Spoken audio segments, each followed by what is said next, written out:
കുട്ടി ഞെട്ടിയോ? ശബ്ദം കേട്ടപ്പോ ഞാൻ വിചാരിച്ചു പാമ്പാണെന്ന്. അല്ല, അത് ഒരു കാര്യം പറഞ്ഞോട്ടെ. ആരെങ്കിലും കണ്ടാലെന്താ? കല്യാണത്തിന് മുമ്പ് ഇങ്ങനെയൊന്നും പാടില്ല. എനിക്ക് കല്യാണത്തിന് മുമ്പേ ഇങ്ങനെയൊക്കെ പാടൂ. കുട്ടി എന്റെ കഥയൊന്ന് കേക്കണം. കഥയൊക്കെ എഴുതുവോ?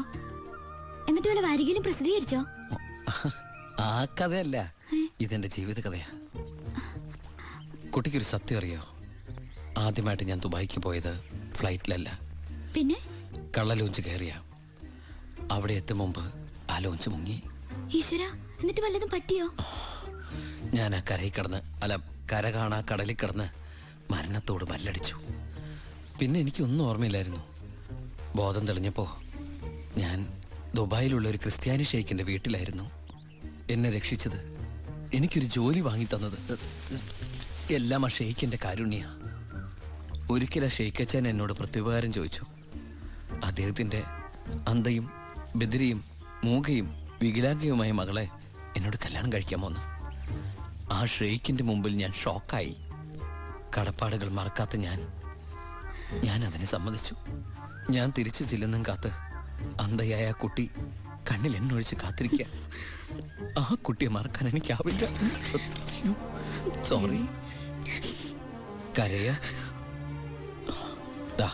ഇതുകൊണ്ട് കണ്ണീരൊപ്പിക്കോളൂ. ആരും കാണണ്ട. എന്നിട്ട് കുട്ടി വീട്ടിലേക്ക് വെക്കോളൂ. പിന്നെ ആര് കേട്ടാലും ഈ കഥ വിശ്വസിക്കില്ല. അതാ എന്റെ കഥയുടെ കുഴപ്പം. വീട്ടിൽ ആരോട് ചെന്നത് പറയണ്ട. അവരാരെങ്കിലും ചോദിച്ചാ കുട്ടിക്ക് എന്നെ ഇഷ്ടായില്ലെന്ന് മാത്രം പറഞ്ഞാൽ മതി.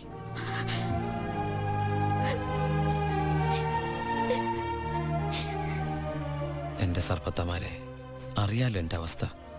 ഈ പാവം കുട്ടിയെ ചതിക്കാൻ എനിക്കാവില്ല.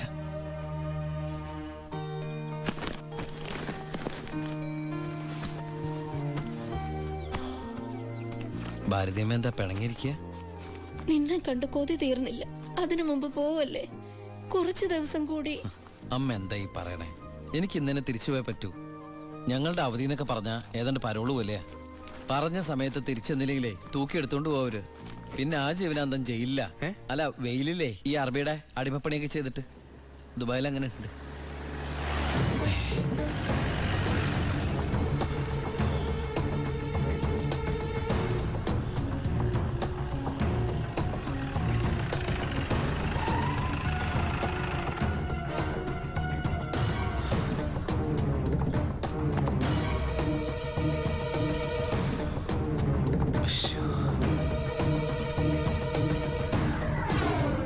ഏട്ടനെന്താ പതുങ്ങി നോക്കുന്നത്?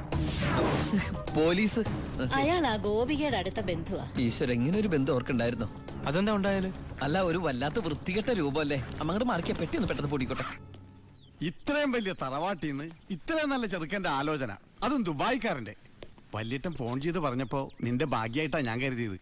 എന്നിട്ടിപ്പോ നിന്റെ ഭാഗത്ത് നിന്ന് കല്യാണം വേണ്ടാന്ന് പറയാൻ എന്താ കാരണം? ഇനി നിനക്ക് ആരോടെങ്കിലും പ്രേമം പറ്റുകൊണ്ടോടി? പിന്നെന്താ പ്രശ്നം? വല്യേട്ടന് എന്തെങ്കിലും സംഭവിച്ചാ പിന്നെ നിനക്ക് ആരാ ഉള്ളത്? നീ എതിരൊന്നും പറയണ്ട. ഇത് നിന്റെ ഭാഗ്യമായിട്ട് കരുതിയാ മതി. വല്യേട്ടനാണെങ്കിൽ ഉറപ്പിച്ചോ, ബാക്കി ഞാൻ ഏറ്റു. എന്തായാലും ചെറുക്കൻ പോണ ദിവസം വന്നത് നന്നായി. ഉണ്ണിയൊന്ന് കാണാലോ. വല്യേട്ടാ, ഞാനൊന്ന് ഉണ്ണിയെ പരിചയപ്പെട്ടിട്ട് വരാം.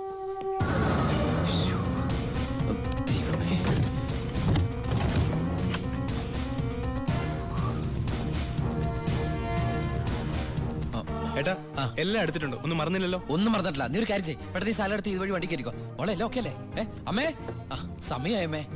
അമ്മ ഞാൻ ഇറങ്ങാട്ടോ. എന്തേത്? ഇത്തിരി അച്ചാറും പലഹാരങ്ങളും. എന്റെ അമ്മ, ഈ സാധനങ്ങളൊന്നും അങ്ങോട്ട് കൊണ്ടാൻ പറ്റില്ല. അവിടെ നിന്ന് തരുന്ന ഫുഡല്ലേ കഴിക്കാൻ പറ്റുള്ളൂ. ഭയങ്കര സ്ട്രിക്റ്റ് അല്ലേ?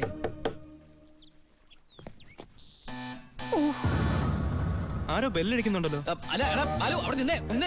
അത് പിച്ചക്കാരനാണ്, പിച്ചക്കാരൻ. ഞാൻ 10 രൂപ കൊടുത്തപ്പോ 100 രൂപ വേണമെന്ന്. ഗൾഫുകാരുടെ ഒരു അവസ്ഥ നീ എടാ, അവൻ അവിടെ നിന്ന് അടിക്കട്ടെ. നമ്മുടെ മസിൽ അടിക്കുന്ന പിച്ചക്കാരാണോ? നിങ്ങൾ വന്നേ, മോളെ വന്നേ, പെട്ടെന്ന് സാധനങ്ങൾ എടുത്തിട്ട് വേഗം വണ്ടിയിലേക്ക് എടുത്ത് വെച്ചേ. അമ്മേ, ആളനക്കം ഇല്ലല്ലോ.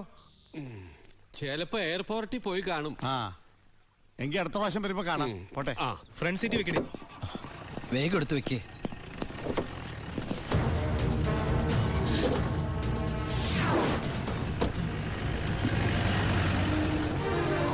അയാള് പോയി. ആ നിർത്ത്. ആ പൊറോട്ട എടുത്ത്. ആ അയാള് വരുന്നു. എന്താ എന്ത് പറ്റി? ഓ എന്തൊരു ചൂടാണത്, ഭയങ്കര ചൂട്. ഞാൻ ഒന്നുകൂടി കുളിച്ചിട്ട് വരട്ടെ. നാട്ടുവെള്ളത്തിൽ ഒന്ന് കുളിക്കണമെങ്കിൽ എത്ര നാൾ കഴിയണം? ദുബായ് കിട്ടുന്ന വെള്ളം ഉണ്ടോടാ? ഡീസൽ അല്ലേ, ഡീസൽ. ഓ.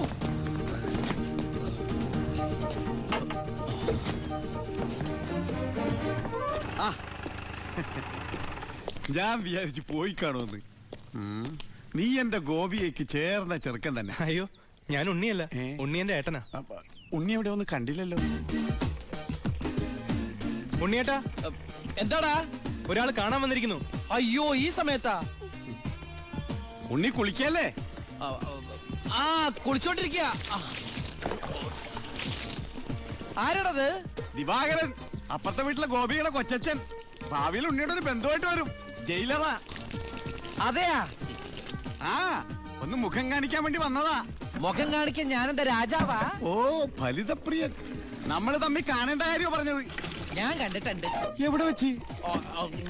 ഞാൻ സോപ്പ് വെച്ചോണ്ടിരിക്കുക, അതുകൊണ്ട് കേട്ടത് മാറിപ്പോയതാ. വരുന്ന വഴിക്ക് കണ്ടുന്ന്. ഓ അങ്ങനെ. ഓ പിന്നെ പോയിട്ട് ഇത്ര ധൃതി ഉണ്ടായിരുന്നു. 12:30 ട്രെയിൻ. പെട്ടെന്ന് ഇറങ്ങുമാവോ? ഏയ് വൈകും. ട്രെയിൻ മിസ്സാക്കണ്ട, വേഗം പുറപ്പെട്ടോളൂ. നമുക്ക് നാളെ അവിടെ വെച്ച് കാണാം. അവിടെ വെച്ചോ? നാളെ എവിടെ വെച്ച്? സോപ്പ് മാറിപ്പോയതായിട്ട് പറഞ്ഞത് മാറിപ്പോയതാ. അടുത്ത വരവിന് ഇവിടെ വെച്ച് കാണാമെന്ന്. ആ ശരി എങ്കിൽ ഞാൻ ഇറങ്ങുന്നു. ആ ഇങ്ങോട്ടെന്ന് വെച്ച പൊക്കോളൂ. ഞാൻ ഈ ഗ്ലാസ് എടുത്തോട്ടെ. ഗ്ലാസാ? ഗ്ലാസ്സിലെ ചായ കളഞ്ഞിട്ട് അമ്മയോട് വെച്ചിട്ട് എടുത്തോളൂ. അയ്യോ, ഞാൻ ഈ കൂളിംഗ് ഗ്ലാസിന്റെ കാര്യം പറഞ്ഞത്. കൂളിംഗ് ഗ്ലാസോ ചില്ല് ഗ്ലാസോ ഇനി അപ്പുറത്തെ സ്കൂളിലെ ക്ലാസ്സോ എന്താന്ന് വെച്ചാൽ വേഗം എടുത്തിട്ട് വേഗം പൊക്കോളൂ. ട്രെയിൻ മിസ്സാവും.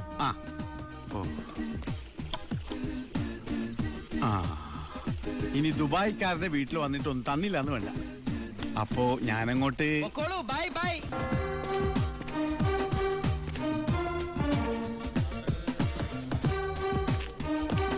ആ ഇതാര്? പണ്ടോർക്കെല്ലാം വെച്ചിരിക്കണ എന്റെ ക്ലാസ്സാടാ. സത്യത്തിൽ ഇയാള് പോലീസ് അതോ കുള്ളനാ? കള്ളനാ?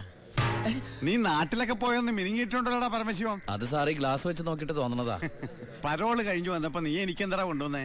വെച്ചാലിണങ്ങാത്തൊരു കൂളിംഗ് ഗ്ലാസ് തന്നില്ലേ? ഇവനാ? ഇത് ദുബായിലുള്ള എന്റെ ഒരു ഫ്രണ്ട് തന്നതാ. ഫ്രണ്ടോ? ആ ഫ്രണ്ട് എന്ന് പറഞ്ഞ ക്ലോസ് ഫ്രണ്ട്. ആ കക്ഷിയെ കൊണ്ട് എന്റെ വലിയേട്ടന്റെ മോളെ കെട്ടിക്കാൻ പോവാ.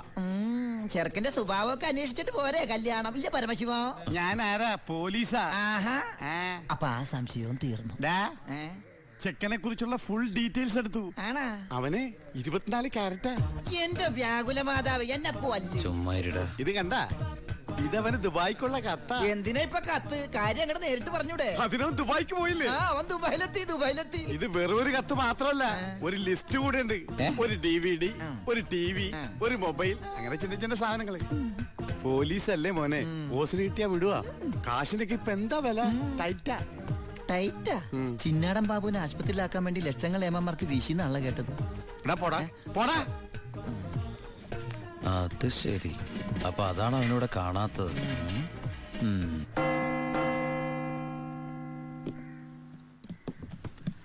സാറേ. എന്താടാ? നീ എവിടേക്കാ? എന്താടാ? എനിക്കൊരു രഹസ്യം പറയാനുണ്ടായിരുന്നു. ഉം. ഞാനിപ്പോ പരോളിന് നാട്ടിൽ പോയി. കൈയ്യെടുക്കടാ. അതെ, വിജിലൻസ് ആൻഡ് ആന്റി കറപ്ഷൻ ഡിപ്പാർട്ട്മെന്റിലുള്ള എന്റെ ഒരു സുഹൃത്തിനെ ഞാൻ കണ്ടു.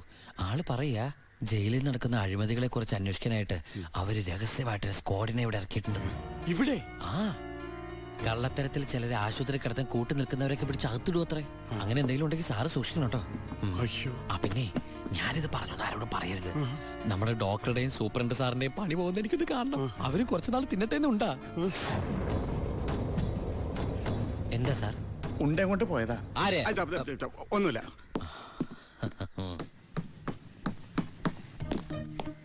നീ 100 പേര് എണ്ണി തീരുന്നതിന് മുമ്പ് ചിന്നാടൻ ബാബു സെല്ലിലുണ്ടാവും. ചുമ്മാ എണ്ണടോ. 1 2 3. സത്യമാണോടൂ? അതെ സാർ.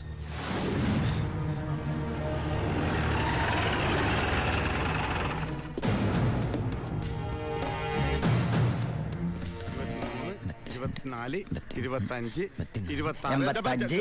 എന്താ കണക്ക് തെറ്റിക്കുന്ന? ഇത് വേറെ കണക്കാണ് സാറേ. ഈ എന്റെ കണക്ക് തെറ്റി. ഞാൻ എവിടെ നിർത്തിയത്? നീ നിർത്തിയതല്ല 85 മുതൽ ഞാൻ ഇവിടെ നിൽക്കാം. 85, 86, ഞാൻ എവിടെ നിർത്തിയത്? സാർ 25. ആ 27, 28, 95, 96, 97, 98, 99, 100. വന്നല്ലോ വനമാല. ഹായ് എവിടെയായിരുന്നു? എവിടേക്കാ അന്വേഷിച്ചെന്നറിയാമോ? പത്രത്തിൽ കൊടുക്കാൻ പോയതാ. എന്താടാ നീ സൂക്ഷിച്ചോ. ഓ എടാ ചിന്നടാ, വാളയാർ പരമശിവത്തിന് സെൻട്രൽ ജയിലിനുള്ളിൽ കാശറിയേണ്ട കാര്യമില്ല നിന്നിവിടെ തിരിച്ചെത്തിക്കാൻ. ബുദ്ധിമതി, വെറും ബുദ്ധി. നീയല്ലേ പറഞ്ഞത് എന്നെ ഇവിടെ ഇട്ട് കൊല്ലൂന്ന്? എന്നിട്ട് ഞാൻ പരോളിന് പോയി തിരിച്ചു വന്നപ്പോ നീ ആശുപത്രി പോയി കിടന്ന പിന്നെ എന്നെ ആര് കൊല്ലും? ഇവൻ എന്നെ മൂടോട്ടാക്കി അടങ്ങുള്ളൂ. പിന്നെ മതി മതി, പോയി റെസ്റ്റ് എടുക്കുക.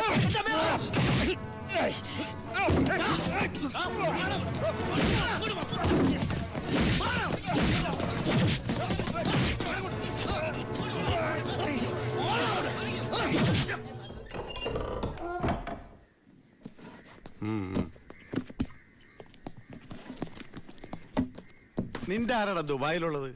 ഇടക്കിടക്ക് കത്ത് വരുന്നുണ്ടല്ലോ. നമുക്കുണ്ട് സാറേ ദുബായിലൊക്കെ ഫ്രണ്ട്സുകള്. എനിക്കും ഉണ്ടപ്പോ നിനക്കുണ്ട് ദുബായിൽ ഫ്രണ്ട്സ്. എനിക്കാരുമില്ല. നിന്നോട് ചോദിച്ചില്ല. അല്ല, ചോദിച്ചാൽ തന്നെ പറയാൻ ആരുമില്ലെന്ന് പറഞ്ഞത്. 2 കത്തോ? From Divakaran, jailer, central jail. ഇതൊന്നും നിനക്ക് ദുബായിലൊക്കെ അയച്ച കത്തല്ലേ? എന്തൊന്നും എഴുതി വെച്ചേക്കണാവോ? എന്തായാലും ഒന്ന് നോക്കിയേക്കാം.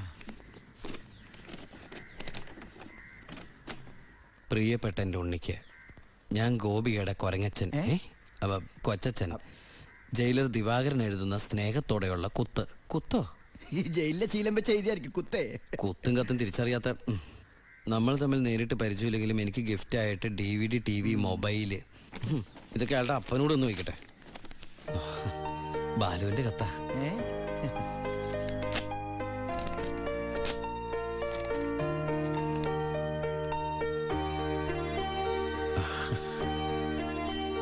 ബാലുവിന് SI സെലക്ഷൻ കിട്ടി. അവൻ ട്രെയിനിങ്ങിന് ചേർന്നു. ബെസ്റ്റ്. ആദ്യത്തെ പോസ്റ്റിംഗ് ഈ ജയിലിലും ആയിരിക്കണം. അയ്യോ, അങ്ങനെയൊക്കെ സംഭവിക്കൂ? പറയാൻ പറ്റില്ല. നിന്റെ ബെസ്റ്റ് ടൈം അല്ലേ, ചിലപ്പോ അങ്ങനെ സംഭവിച്ചേക്കാം. ചുമ്മാ ഇരടാ, മനുഷ്യനോട് പൈലോ ഒന്ന് ടെൻഷൻ അടിക്കുമ്പോൾ അവന്റെ ഒരു തമാശ. എന്നാ നീ ഒരു മറുപടി എഴുത്.